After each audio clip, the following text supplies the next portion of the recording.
One AFC contender got a whole lot better during the 2022 NFL draft. Which team could make an improbable run after their offseason additions? And are the Cincinnati Bengals, was that run to the Super Bowl just a fluke? All of that and more on today's episode of Locked On NFL. You are Locked On NFL, your daily NFL podcast. Part of the Locked On Podcast Network, your team every day.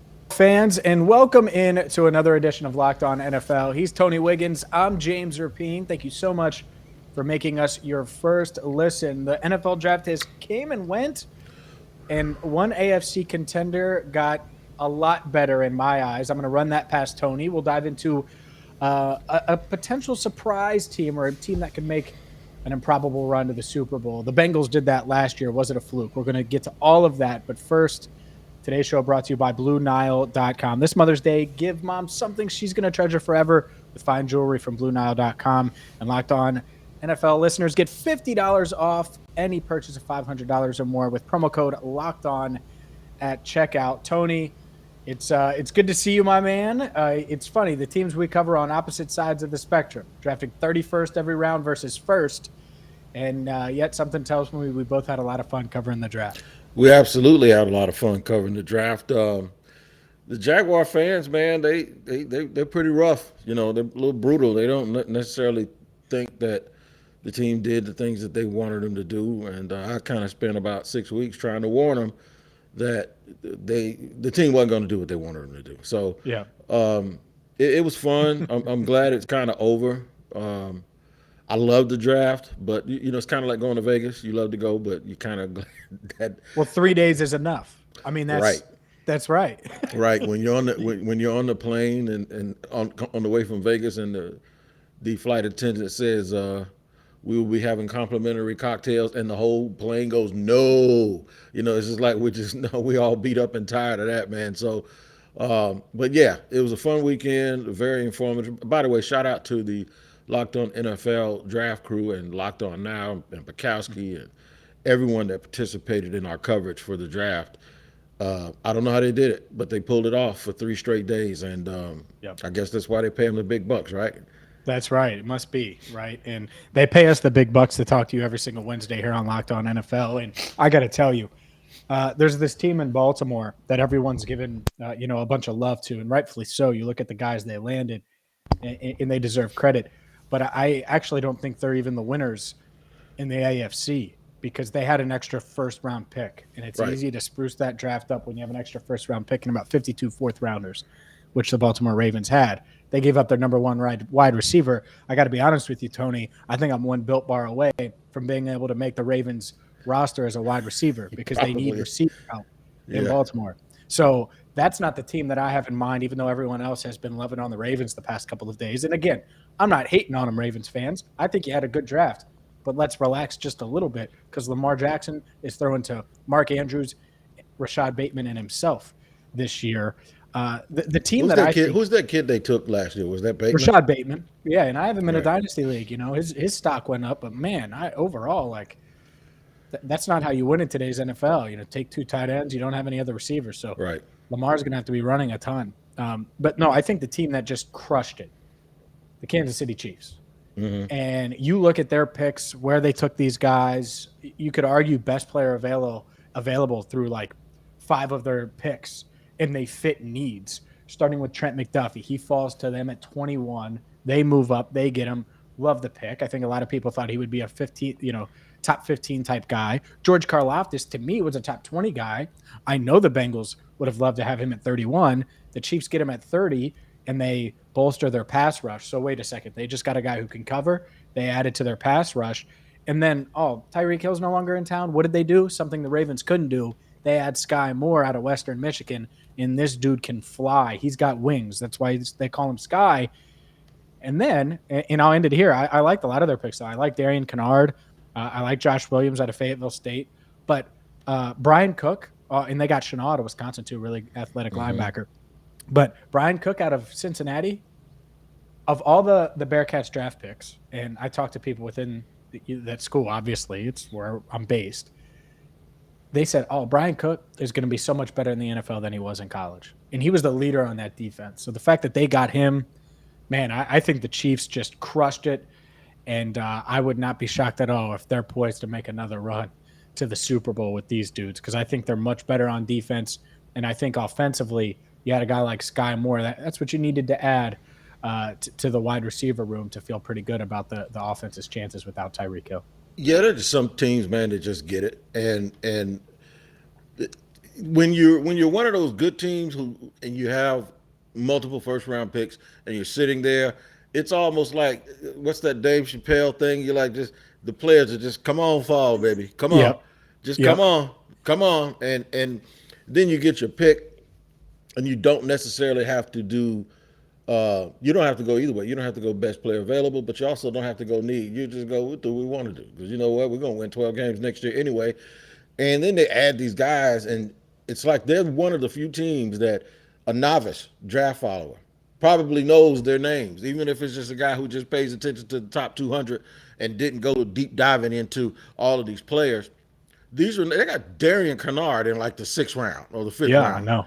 And, these are names that people noticed on these lists. And I know that's not the way teams pick. They don't pick based on names on lists. But the fact that these are guys that have a big body of work, a large body of work in college, that won't necessarily be asked, maybe outside of Sky Moore, won't necessarily be asked to come in here and have to, reinvent the wheel. They can just come in and develop the way that they want to. Sky Moore's going to have a quick transition because of the way that they play offense and the Swiss Army knife way that he goes about it. I like them. And I'll tell you another team, my team that knocked it out of the box was the Jets.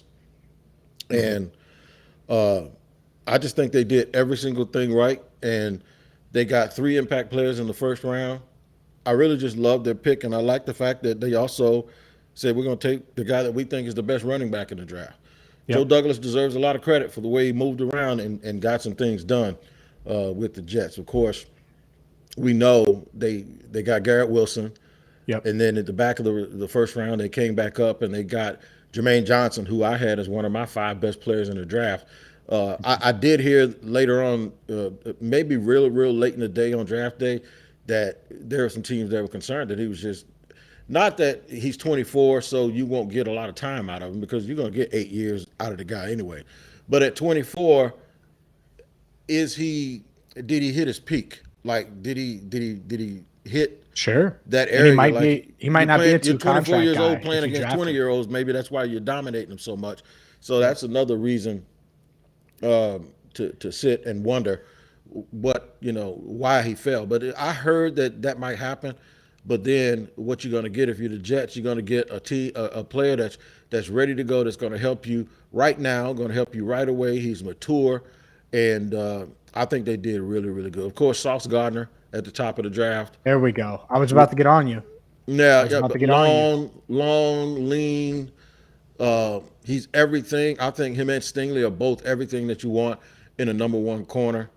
They did a really, really good job. And then came back and got Jeremy Rucker, the tight end, and Max Mitchell, a guy that I had on the radar for the Jaguars. So I think they did well, man. I really do. It's one of those drafts that I really do envy because I think they got a lot of good people that's going to help them. I do too. I think they did a great job. I have a buddy who's a Jets fan, and we exchanged texts on the first day of the draft when they added those 3 pieces, and then the second day, because you go and get a running back that I think is going to help a lot. Speaking of dynasty, I think that dude's going to get drafted 1st overall in most dynasty leagues in rookie drafts. But Breece Hall, I'm talking about, just so it's clear that I know his name since I didn't say it. Real quick, I will say this, though, and I like Garrett Wilson a lot. Got to see him a lot here in Ohio. Understand it. Jamison Williams is a better receiver. Yeah. And that he didn't crack. He couldn't push ahead of him in college, though. I know, but Joe Burrow was a backup too, right? Right. And so to me, I would have taken Jamison Williams. I think the Falcons are wild. The route they went, and the fact that Williams was after all these guys, after Olave, Just note all that down. And I like that Detroit was aggressive and moved up to get, to me, the number one receiver in this draft class. I get he's coming off the ACL. ACLs aren't like they used to be. Right. I don't think that's going to, crush him. So I think he was the number one receiver in that class. I think the Falcons overthunk it a little bit, if I do too. is a word. But I don't know what they were thinking. Garrett Wilson, Chris Olave, they all would be better. Let me tell you what they were thinking. They were thinking catch radius. They were thinking that they don't know who the hell's going to be throwing the ball, but whoever throws it just got to put it in the neighborhood. Because with that kid they took last year out of Florida, the tight end, and Kyle Pitts. Kyle Pitts, you just got to put it in the neighborhood. So now you're looking at a couple of, one guy 6'6", the other guy 6'4". That's what I think they were thinking. That they were going to just have to have someone who could catch inaccurate balls, and that's had to be the only thing. I was a big fan of them hiring Terry Fontenot. I'm starting to look at Terry Fontenot a little bit funny now, coming from that pedigree in New Orleans. He's not really doing things, even though the Falcons won more games last year than I thought they would. I thought they had the worst roster, and they ended up, actually winning more games than a lot of teams in front of them. So, yeah, we'll see. But you're right. Saints, it's crazy. The Saints got the better wide receiver. They figured it out, didn't they? Later. Yeah, they drafted later. Chris Olave is better than Drake London. I think so too. And if you're gonna take a banged up receiver, since Drake London's coming off of injury, why didn't you just take Jameson Williams? I don't get that either. No, you're right. That was clearly better than Drake London. That's a good pull. That's a good pull. All right, so what we're going to do here, right, we're going to talk about teams that can make jumps. You guys, your Bengals made a big jump last year, and we're going to talk about them too, because some people are saying that they caught lightning in a bottle, and I'm thinking like, no, they didn't. They were just very good. I don't think you can do what they did by luck for too long. So we'll talk about them in segment 3, but segment 2, I got a surprise for you. I'm going to tell you the team that I think may have a Bengals-type run next year. Clearly, it's not Atlanta. All right. I got to tell you about BlueNile.com, one-stop shop for all things jewelry, quality jewelry. And look, at BlueNile.com, you could celebrate all of life's special moments, from creating the custom engagement ring of her dreams to gifting a classic and timeless jewelry piece, all at prices you're not going to find at a traditional jeweler. Mother's Day is coming up this Mother's Day. Give mom something she's going to treasure forever with fine jewelry from BlueNile.com. And Locked On NFL listeners get $50 off $500 purchases right now. It's a podcast exclusive, only good through Mother's Day. So go to BlueNile.com, use promo code Locked On, and save today. Every order is insured, ships free, arrives in a discreet package that won't give away what's inside. Again, shop stress-free and give her something she's going to cherish forever at BlueNile.com with promo code Locked On. And we thank you for making us your first listen here on Locked On NFL on a Wednesday. James Rapien and Tony Wiggins rolling along here on a Wednesday. So, surprise, surprise, surprise. Who is my surprise for this year? It is a team that everyone, James, always says is going to make a move, and they seem like they just don't do it. How about those Los Angeles Chargers, man? I'm going to go ahead and tell you right now, I think this is the year that I'm going to draw a parallel between them and your Bengals. I think they're going to make that little bit of a step this year, and here's why. Yeah, here we go. Zach Taylor, at the end of 2021 and the beginning of 2022, we were like, that dude probably can't coach, man. They're going to get rid of Zach. People are starting to say that about Coach Staley now, and folks are starting to really raise a lot of ruckus about him. And even guys like me, I keep saying, when people were talking about Aaron Rodgers or whoever, were scared to go out to the AFC West because they got to deal with Justin Herbert. I'm like, when has Justin Herbert ever won anything to scare anybody to have to deal with him? But they added J.C. Jackson to their secondary, and then they added Zion Johnson. There have been two things that we have talked about with them for a long time. One was their cornerback play, because they kept having the guys get banged up. And two is their offensive line play. It's like Phillip Rivers might have to struggle to get in the Hall of Fame because they could never block anybody. Now, I think they fixed those two areas, and maybe somebody started listening. I really think they're going to make a run, man. I think they're one of those teams. The other two teams in the division were outside of Kansas City, Denver and the Raiders. They're new. It might take them a while to get going. I really think the Chargers are going to come out swinging. I think the Chargers have also played Kansas City really, really tough. They're not scared of anybody, and they got a quarterback that most people consider one of the 7 best guys in the league. I think if anyone has a chance to do what the Bengals did last year, after the draft and free agency, I'm going to say it's the Chargers. Is he already top 7? Justin Herbert, top 7? I think talent-wise, and I think if people were picking quarterbacks, you wouldn't get past 7 without taking him. Sure, because of age, right? Right. Because he'd go ahead of Brady, but like Brady's ahead of him right now, right? Of course. Yeah. Okay. So no, I'm just thinking. I'm thinking about where he is. Is he 7? Brady, I get it. Rodgers, Allen, of course, Mahomes, Watson. Yes. When you're talking quarterback play, right? Obviously not off the field. Got to keep him out of trouble. Burrow. Yes. Is it a yes? I'm asking you. No. People are going to call me a homer if I say Burrow. No, I just watched him take. I'll say they can call me whatever they want to. I'll say it. 6. So 7. Burrow. I'll leave him at 7 because I'll put him ahead of Russell Wilson right now. Okay, he's ahead of Stafford. Ooh. Okay. Just asking. He's in the neighborhood, 7 or 8ish, but he's in the neighborhood, right? Lamar, you're sleeping on Lamar now. I'm just throwing him out there. For what I want to do, yeah, I'm sleeping on Lamar. Okay. Kyler? He's better than Kyler. All right. But you see, it's tough, man. I mean, there's a lot of great quarterbacks. It's tough. 7 or 8. 7 or 8, right? A lot of great ones. Yeah. Yeah. But I do think as a team, and Coach Staley has a lot to prove. They have a lot. They have a lot to prove because I think they've been extremely talented year after year. And heck, they hit on their first round pick last year in Slater, and they pay Mike Williams $20 million this offseason. They go get Khalil Mack, and all right, now's the time. And so you're right. Now's the time where we're going to see what this Chargers team is. Are they a legitimate contender with Herbert? And can he could cement himself as that top 7 guy where it's not even debatable, and I don't even question you because I think right now you can question it a little bit, not a ton, but you can still question it. Well, right now who they are is they're the AFC version of the Cowboys. Like all of these talented players putting up all of these numbers. A team that everyone talks about is going to be so good. A team that literally can show up week in and week out and beat the best team in the league and lose to the worst team in the league. They could do both. And that's who I think they are right now. I think they're the West Coast version and the AFC version of the Dallas Cowboys. Like a team, when you look at them on paper, they're supposed to be a lot better than they are. For some reason, they don't ever live up to it. And I would say that they have a better quarterback than the Cowboys, right? And they don't have the same pressure.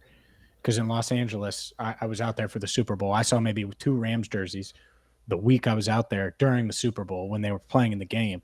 I saw 0 Chargers anything. Right. Just to give you an idea. So there isn't as much pressure, which should in turn mean that you perform at a high level. So I get it. I understand it. I think the talent's there, and it's just a matter of can they go do it. I do wonder from a receiver standpoint, is Keenan Allen still that same dude? I don't think is Mike Williams worth $20 million. If you can keep him healthy. I do like Isaiah Spiller adding that other running back, that big back, because we've seen their backs kind of go down a little bit, and maybe they make the playoffs a couple of years ago if they don't lose their running back and he doesn't have a bum ankle. But I really do think the offensive line play. If Zion Johnson's as good as advertised, which I don't know where they're going to play him, if they're going to play him at center or guard, but if he's as good as advertised to go along with Rashawn Slater, then they got something. They're cooking with grease up front. So I do think they're going to be better. I do. I want to give you – I know we want to get to the team I cover in the Bengals, and we can talk about them for a minute, but I do want to give you my team that I think could rise up.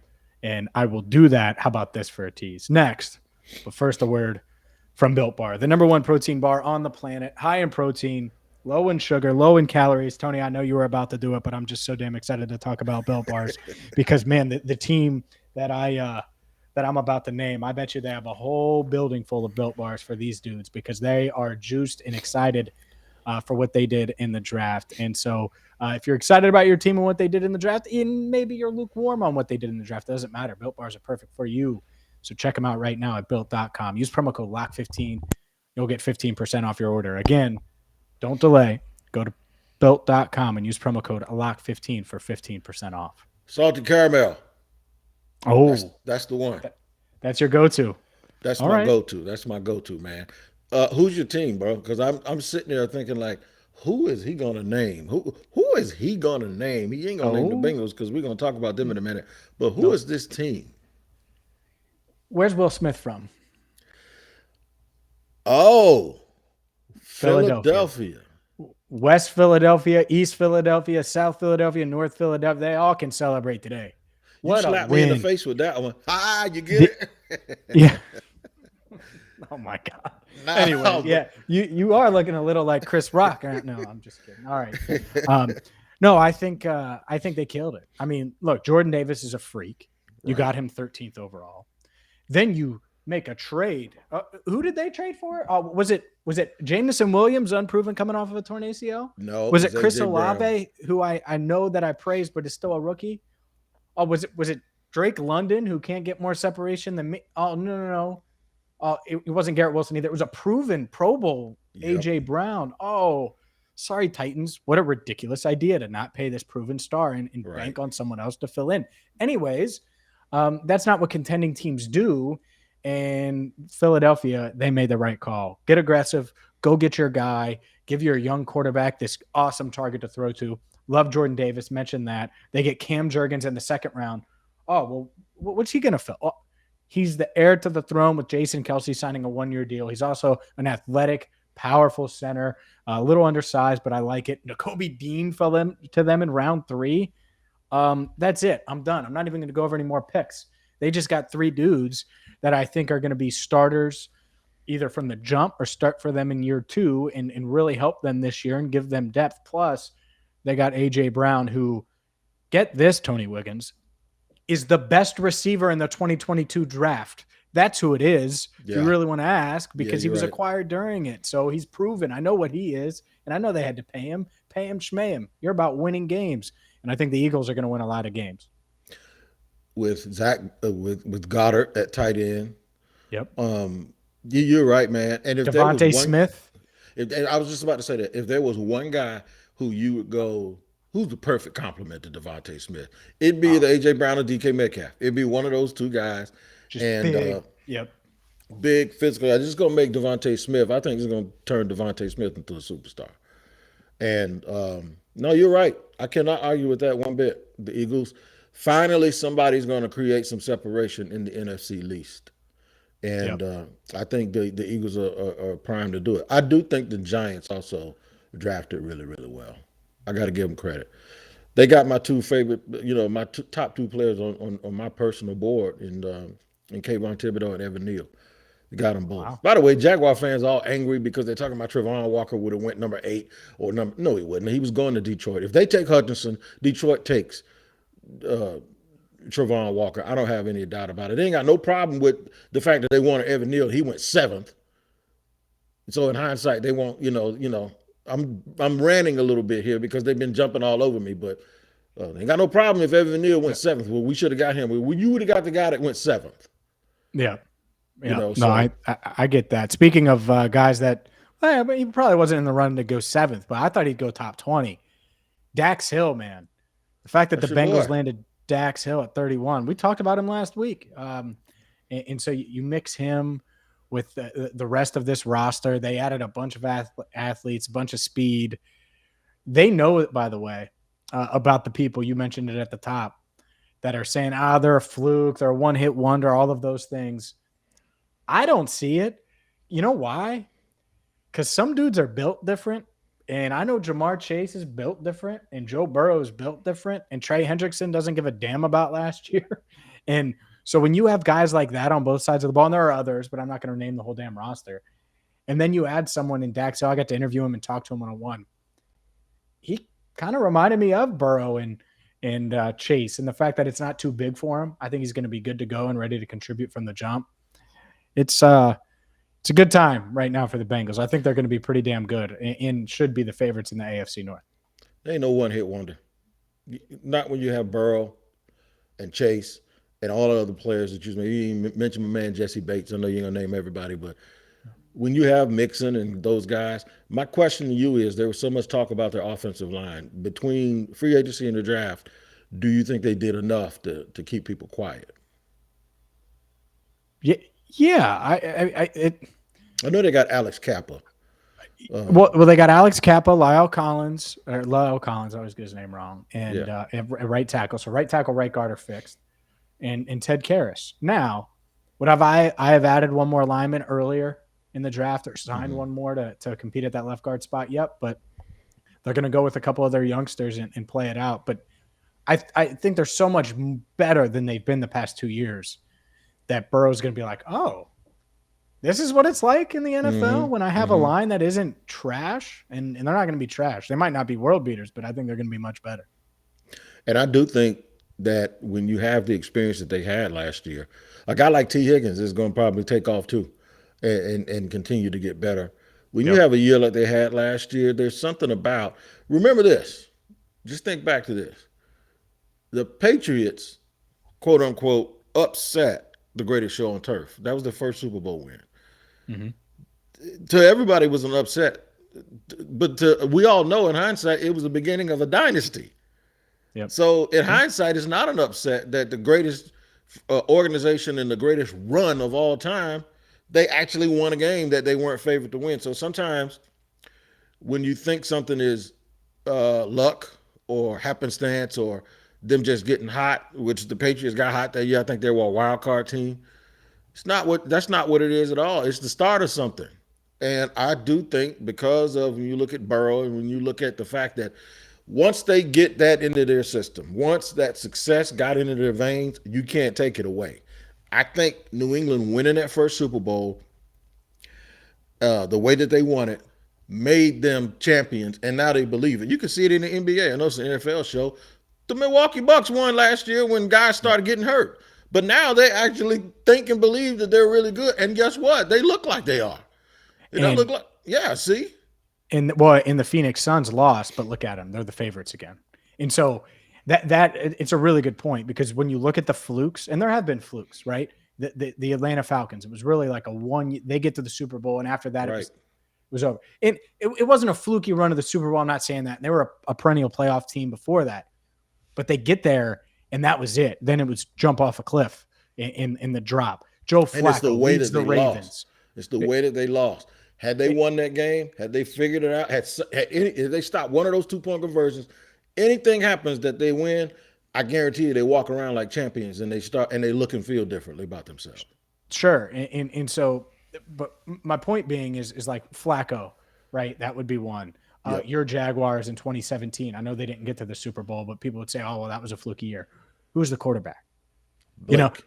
Is it a young ascending team, or is it a team that the quarterback is just or it's old at the end of the road like the Falcons were? And so those are all the factors. This Bengals team is young. Yep. I mean, they drafted dudes that are younger than Jamar, or older than Jamar, and so older than T. And those guys have experience now and key playoff experience. Yep. I don't think it's a fluke at all. I don't think it's a one-hit wonder, nor do I think me and you are a fluke. We're not a one-hit wonder. Look at you with those guns, man. I told you. That's why I got my arms down. I ain't trying not to be embarrassed by you today, right? We're a weekly wonder. That's what we are. That's right. That's right, we are. And we thank you for making us your first listen here on Locked on NFL. And I had to get that right, by the way. That's a private joke between James and I. I'm always calling it Locked On something else, but it's Locked On NFL. We thank you for making us your first listen every Wednesday. Make sure you join the show every single day where you get your podcast. Like and subscribe. Also, we're free on all platforms. Locked On NFL is your daily NFL podcast, Monday through Friday, and you can find it here wherever you are right now and on YouTube. For James, Rapien, and Tony Wiggins, we will see you all next week. You guys take care of each other. Until next time.